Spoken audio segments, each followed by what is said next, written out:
So this is Hejamadi beach. ನಾನು ಯಾವಾಗಲೂ ಬರ್ತಾ ಇರ್ತೇನೆ ಈ ಬೀಚ್ಗೆ, ಹಾಗೇನೂ ಇಲ್ಲ, ಸ್ಪೆಷಲ್ ಆಗೇನು ಬರಲಿಲ್ಲ. ಸಂಜೆ ಹೊತ್ತಿಗೆ ಸ್ವಲ್ಪ ಬೀಚ್ ಹತ್ರ ಬಂದರೆ ಸ್ವಲ್ಪ ಖುಷಿ ಆಗುತ್ತೆ. ಸೊ ಹಾಗೆ ನಾನಿವತ್ತು ಹೆಜಮಾಡಿ ಬೀಚ್ಗೆ ಬಂದಿದ್ದೆ. ಸೊ ಇವತ್ತೊಂದು ವಿಷಯ ಏನಂತಂದರೆ, ನಾನು ಇಷ್ಟು ಸಲ ಬಂದಿದ್ದೇನೆ ಬೀಚ್, ಬಟ್ ಇವತ್ತು ಬಂದಿದ್ರಲ್ಲಿ ನನಗೆ ತುಂಬ ಖುಷಿ ಆಗ್ತಾ ಉಂಟು. ಯಾಕಂದರೆ ನಾನು ಹೋಗಿರುವಂತಹ ಎಲ್ಲ ಬೀಚ್ಗಳಿಗೆ ಕಂಪ್ಯಾರಿಟಿವ್ಲಿ ಮಾಡಿದರೆ ಇವತ್ತಿನ ದಿವಸ ದಿ ಬೆಸ್ಟ್ ಬೀಚ್ ಅಂತಲೇ ಹೇಳ್ಬೋದು. ಯಾಕಂದರೆ ಒಂದೇ ಒಂದು ಕಸ ಕಾಣಲಿಕ್ಕೆ ಸಿಗ್ತಾ ಇಲ್ಲ. ಮೋಸ್ಟ್ಲಿ ಅದು ಉಬ್ಬರ ಬೀಳಿತದ ಕಾರಣದಿಂದನೂ ಅಂತ ಗೊತ್ತಿಲ್ಲ, ಕಸ ಇಲ್ಲ ಇಲ್ಲಿ. ಅಥವಾ ಈಗ ಸೀಸನ್ ಕೂಡ ಅಲ್ಲ, ಯಾರು ಕೂಡ ಅಷ್ಟು ವಿಸಿಟ್ ಮಾಡ್ತಾ ಇಲ್ವಾ ಏನಂತ ಗೊತ್ತಿಲ್ಲ, ಬಟ್ ಕಸ ಇಲ್ಲ. ಆ್ಯಂಡ್ ಇನ್ನೊಂದೇನಂತಂದರೆ ಇಲ್ಲಿ ಆ ಕಡೆ ಮೇಲ್ಗಡೆ ಇದೆ ಕಸ, ಇಲ್ಲ ಅಂತ ಹೇಳೋದಿಲ್ಲ, ಬಟ್ ಇಲ್ಲಿ ಈ ಒಂದು ಪ್ಲೇಸಸ್ಸಲ್ಲಿ ನೋಡಿ ಕಸನೇ ಕಾಣ್ತಾ ಇಲ್ಲ. ನನಗೆ ತುಂಬ ಖುಷಿ ಆಗ್ತಾ ಉಂಟು. ಯಾಕಂದರೆ ಫಾರಿನಿಗೆ ಹೋದರೆ ನಮ್ಗೆ ಯಾವ ಥರ ಫೀಲ್ ಆಗ್ತದಲ್ಲ, ಆ ಥರ ಫೀಲ್ ಆಗ್ತಾ ಉಂಟು. ಯಾವ ಥರ ಸನ್ಸೆಟ್ ಕಾಣಿಸ್ತಾ ಇದೆ ಅಲ್ಲ, ಸೂಪರ್.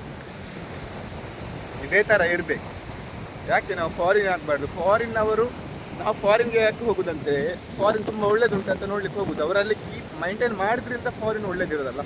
ಸೊ ನಮ್ಮ ದೇಶನೂ ಫಾರಿನೇ, ಏನು ಚೀಪಾಗಿ ಬಿಹೇವ್ ಮಾಡಬೇಡಿ. Because is our mentality. ನಾವು ಮನಸ್ಥಿತಿಯನ್ನು ಬದಲಾಯಿಸಿದರೆ ಖಂಡಿತ ನಮ್ಮ ದೇಶ ಕೂಡ ಬದಲಾಗುತ್ತೆ. So I think India is best, really super. ನೋಡಿ, ಈ ಥರ ನೀವು ಮೈಂಟೆನೆನ್ಸ್ ಮಾಡಿದರೆ ನಮ್ಮ ದೇಶ ಯಾವ ದೇಶಕ್ಕೂ ಕಡಿಮೆ ಇಲ್ಲ. ಇಲ್ಲಿ ನೋಡಿ, ನಾನು ಹೆಜಮಾಡಿ ಬೀಚಲ್ಲಿ ನಾನು ಮಂತ್ಲಿ ಒಂದು ಸಲ ಬರ್ತೇನೆ ಬೀಚ್ ಹತ್ರ. ಬೀಚ್ಗೆ ಯಾಕೆ ಬರೋದು ಅಂತಂದರೆ, ಮೆಡಿಟೇಷನ್ಸ್ಗೆ ಅಂತ ಕೆಲವರು ಬರ್ತಾರೆ ಈ ಕಡೆ ಸಂಜೆ ಹೊತ್ತು ಸೂರ್ಯನ ಕಿರಣಗಳನ್ನು ತಗೊಳ್ಳಿಕ್ಕೆ. ಸೊ ವಿಟಮಿನ್ ಡಿ ಸಿಗುತ್ತೆ ಅಂತ ಹೇಳ್ತಾರೆ. ಈವ್ನಿಂಗ್ ಟೈಮಲ್ಲೂ ಸಿಗುತ್ತೆ ಅಂತ ಗೊತ್ತಿಲ್ಲ, vitamin D from the sunset. Okay, so ಆ ಪರ್ಪಸ್ಗೋಸ್ಕರನೂ ಬಂದಿರ್ಬೋದು ನಾನು. ಓಕೆ, ತುಂಬ ಖುಷಿ ಆಗ್ತಾ ಇದೆ. ಈ ಥರ ಕೀಪ್ ಮೈಂಟೈನ್ ದಿಸ್ ಕ್ಲೀನ್.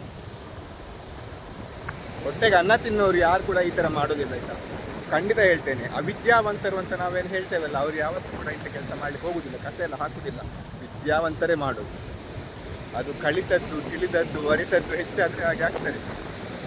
ಹಾಗಾಗಿ ಪರಿಸರವನ್ನು ಸ್ವಚ್ಛವಾಗಿಡುವ, ಯಾವುದೇ ರೀತಿಯ ಕಸ, ಪ್ಲಾಸ್ಟಿಕ್ ಆಗಿರ್ಬೋದು, ಬಾಟಲಿಗಳನ್ನು ಅಲ್ಲಲ್ಲಿ ಸೇರಿ ನಮ್ಮ ದೇಶವನ್ನು ಕಾಪಾಡೋಣ. ಇದು ನಾವು ದೇಶಕ್ಕೆ ಮಾಡುವಂತಹ ಒಳ್ಳೆ ಸೇವೆ ಅಂತಲೇ ಹೇಳ್ತಾ ನನ್ನೆರಡು ಮಾತುಗಳನ್ನು ಮುಗಿಸ್ತಾ ಇದ್ದೇನೆ. Thank you so much.